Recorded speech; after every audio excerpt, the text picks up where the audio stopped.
IPL 2025-এ বড় চমক দিতে পারে কলকাতা নাইট রাইডার্স। কেকেআরের অধিনায়ক হতে পারে ভারতের টি-20 দলের বর্তমান অধিনায়ক সূর্যকুমার যাদব। বর্তমানে আইপিএলে মুম্বাই ইন্ডিয়ান্সের হয়ে খেলেন সূর্যকুমার। ভারতীয় দলের টি-20 বিশ্বকাপে জয়ের সময় সহ অধিনায়ক ছিলেন হার্দিক পান্ডিয়া।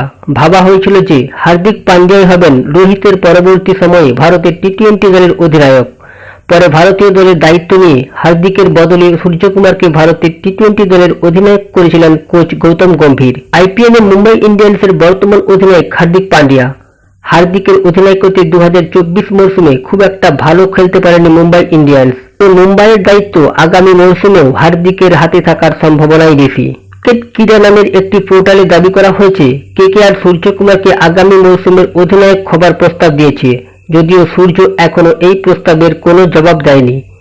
সেই সঙ্গে একাধিক রিপোর্টে দাবি করা হয়েছে আবার কলকাতায় ফিরতে পারেন সূর্যকুমার যাদব। তাতেই জড়ানো হচ্ছে সূর্যকুমারের মুম্বাই ছাড়ার জল্পনা। 2017 মরশুম পর্যন্ত কলকাতা নাইট রাইডার্সে ছিলেন সূর্যকুমার যাদব। 2018 সালের আইপিএল থেকে তিনি মুম্বাইয়ের হয়ে খেলা শুরু করেছিলেন। 2018 সাল থেকে 2021 সাল পর্যন্ত 3.20 কোটি টাকা পেতেন সূর্যকুমার যাদব। 2022 সাল থেকেই 8 কোটি টাকা করে পান সূর্যকুমার যাদব। তবে নাইট রাইডার্স শিবিরে যোগ দেওয়ার ব্যাপারে সূর্যকুমার যাদব বা নাইট রাইডার্স কেউই এই প্রস্তাব নিয়ে এখনো কোনো কিছুই জানায়নি।